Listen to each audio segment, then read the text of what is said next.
Sebelum itu perkenalkan, nama saya Muhammad Aldi Fauzan dengan NIM 252410102045.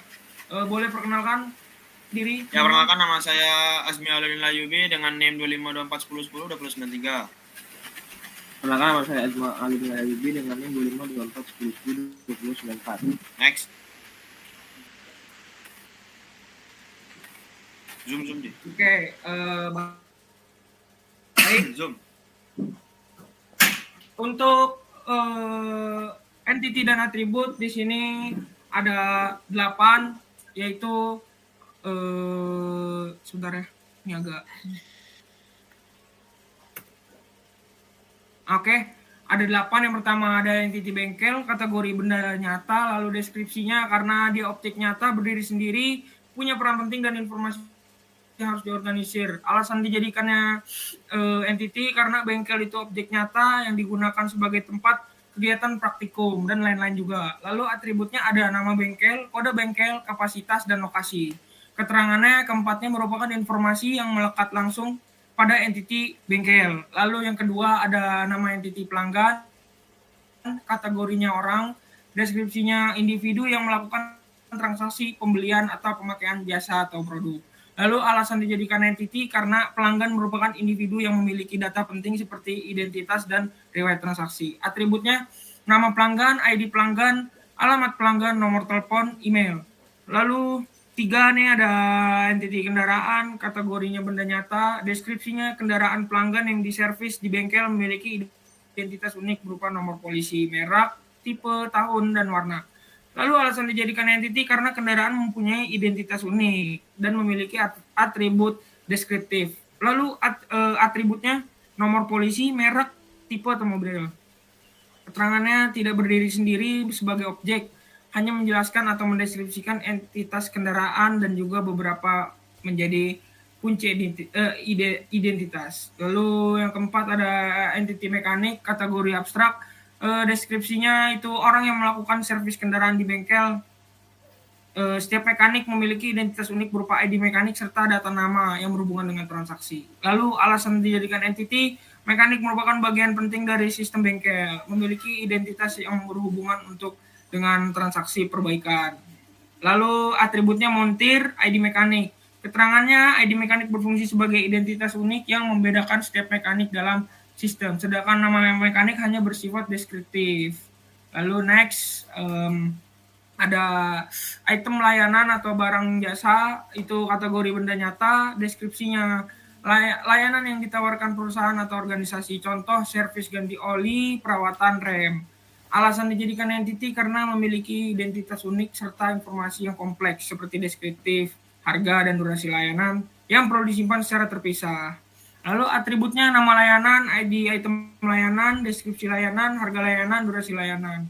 Karena keterangannya karena setiap informasi tersebut merupakan karakteristik penting yang menjelaskan detail dari suatu layanan dan data ini juga perlu disimpan.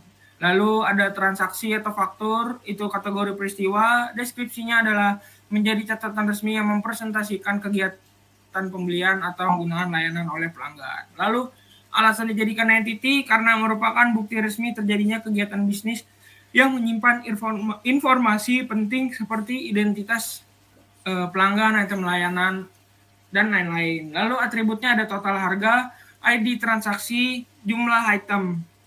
Keterangannya dengan ketiganya dijadikan atribut, data transaksi dapat disimpan secara terstruktur dan mudah diakses juga.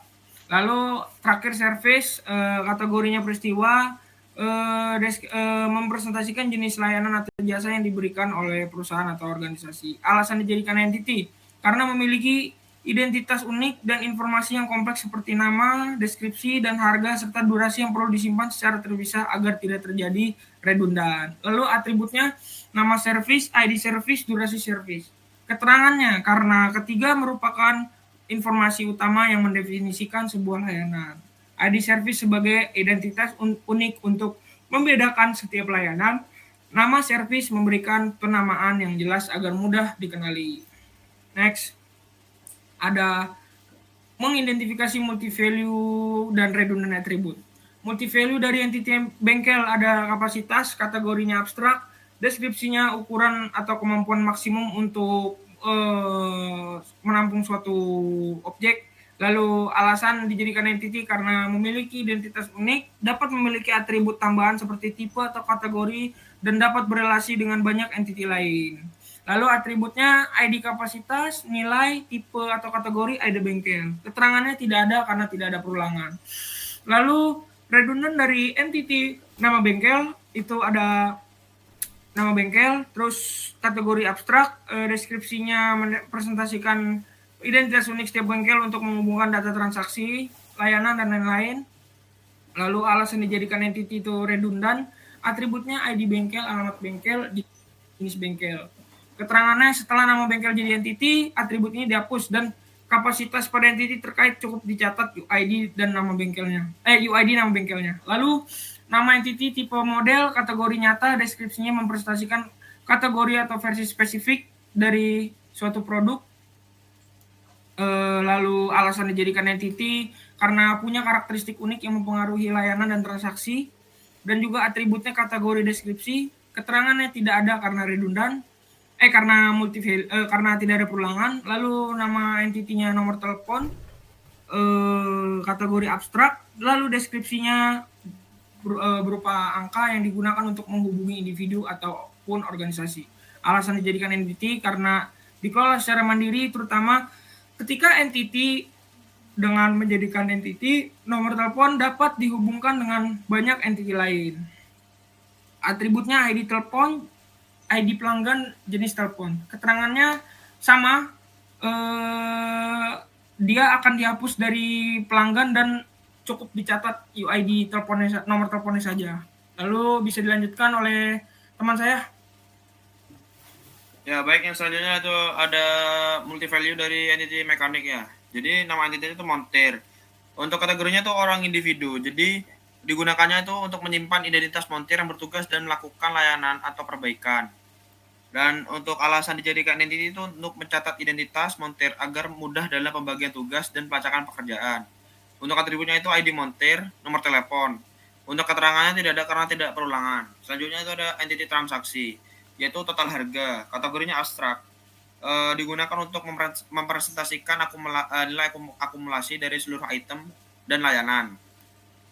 Alasan dijadikan entity itu karena merupakan informasi penting dari transaksi yang memudahkan pencatatan, laporan, dan analisis. Untuk atributnya sendiri itu ada ID interaksi, diskon, pajak, tanggal transaksi. Dan keterangannya itu setelah nama total harga menjadi entity, atribut ini dihapus dari transaksi untuk mencatat kapasitas pada entity terkait, cukup dicatat UID total harganya. Selanjutnya dari entity item layanan, yaitu ada deskripsi layanan, kategorinya abstrak.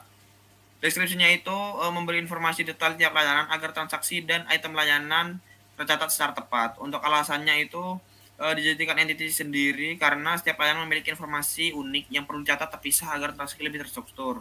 Untuk atribut sendiri itu ID layanan, deskripsi layanan, dan harga. Keterangannya itu layanan menjadi entity, atribut ini dihapus dari item layanan. Jadi cukup dicatat UID deskripsinya. Selanjutnya adalah durasi, kategori abstrak, karena deskripsinya itu lama waktu yang dibutuhkan untuk menyelesaikan suatu layanan agar transaksi atau jadwal layanan dapat dicatat secara akurat dan terstruktur. Alasan dijadikan entity-nya itu lama waktu layanan berbeda-beda dan perlu dicatat secara terpisah untuk mengatur jadwal. Atribut sendiri itu ada ID durasi, lama waktu juga. Dan keterangannya itu atribut ini dihapus dari item layanan karena cukup dicatat UID durasi layanannya. Next. Ya, baik, di sini tidak ada redundant multi value, jadi tidak perlu ditulis, jadi kosongan saja. Dan sebelahnya itu ada redundant dari entity detail transaksi, itu nama service dan kategorinya abstrak. Deskripsinya itu agar mudah dibedakan, dicatat, dan ditampilkan dalam transaksi. Alasannya juga memiliki identitas unik, perlu dicatat terpisah agar pengelolaan transaksi dan pengelompokan layanan terlebih terstruktur. Atributnya itu deskripsi service, harga service. Untuk keterangannya itu cukup ditulis UID nama servicenya. Next. Baik, untuk selanjutnya itu ada dimasukkan yang tidak bisa dimasukkan ke dalam entity, yaitu ada tipe atau model kapasitas. entity-nya itu kepemilikan, karena tipe model kapasitas ini tidak bisa dimasukkan karena terjadinya perulangan data setiap transaksi dan memiliki tipe kapasitas berbeda sehingga lebih efisien dijadikan entity sendiri.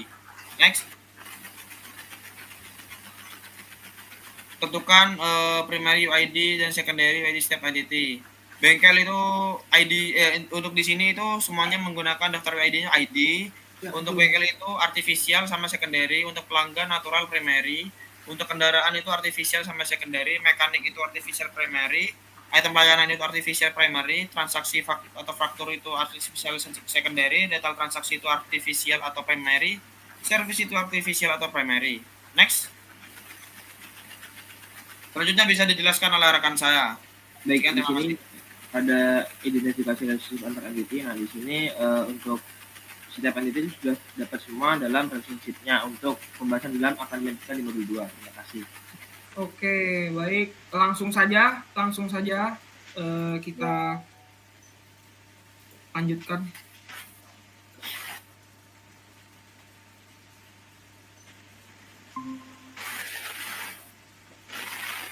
Oke, baik. Apakah sudah terlihat jelas, teman-teman? Aman-aman. Ya, Zoom. Oke, baik. Jadi di sini yang modul 2 boleh dijelaskan dulu dari Asma ya. Langsung saja singkat. Nah, baik dulu situ. Nah, itu kan untuk entity bengkel itu ada memerlukan dan diperlukan. Nah, untuk lainnya itu sama saja, itu memerlukan dan diperlukan. Next. Nah, itu tentukan optionality entity yang terlibat. Di sini ada bengkel dan pelanggan, itu tidak wajib. Untuk bengkel dan pelanggan wajib. Nah, untuk bengkel dan item layanan itu tidak wajib, dan untuk item untuk optionality bengkel itu tidak wajib. Nah, untuk di sini item layanan wajib. Nah, untuk bengkel kendaraan yaitu bengkel wajib, dan untuk kendaraan tidak wajib. Next. Nah, untuk relationship bengkel dan transaksi tidak wajib, dan untuk transaksi wajib. Untuk pelanggan itu wajib, dan kendaraan wajib. Next. Untuk pelanggan dan item layanan, pelanggan wajib, dan untuk item layanan tidak wajib. Nah, yang kedua, pelanggan dan transaksi, pelanggan wajib dan transaksi wajib. Nah, yang selanjutnya pelanggan data transaksi. Untuk pelanggan wajib, data transaksi wajib.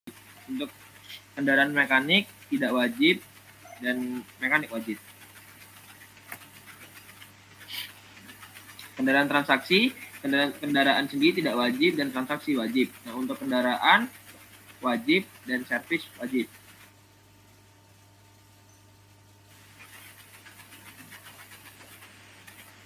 Nah, untuk item layanan dan transaksi, item layanan wajib dan data transaksi wajib. Nah, untuk transaksi data transaksi wajib, untuk transaksi dan data transaksi wajib. Next. Cardinality bisa libat. dilanjutkan dengan rekan yang satu.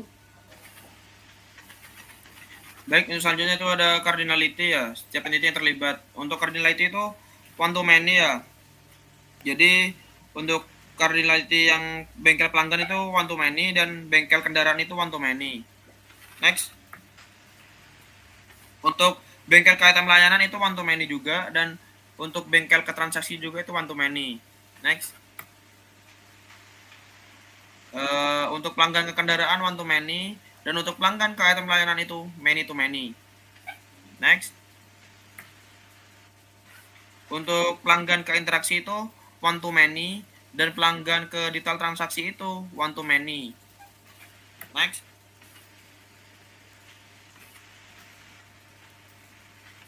Next. Udah di next itu. Untuk kendaraan mekanik itu many to many, untuk kendaraan ke transaksi itu one to many. Next. Untuk kendaraan ke servis itu one to many, untuk item layanan ke detail transaksi itu one to many. Next. Untuk transaksi ke detail transaksi itu one to many. Oke, jadi di sini ada RD-nya bisa dilihat ya seperti ini, ada 8 entity. Lalu ini untuk engineer-nya dari hasil yang tadi. Lalu ini cara baca ARD-nya. Bengkel pelanggan itu satu bengkel dapat melayani dan satu bengkel dapat melayani banyak pelanggan, pelanggan banyak dilayani oleh bengkel, lalu bengkel item layanan dimiliki satu bengkel dan bengkel bisa menyediakan satu atau beberapa item layanan. Kurang lebih seperti itu konsepnya untuk setiap relationship.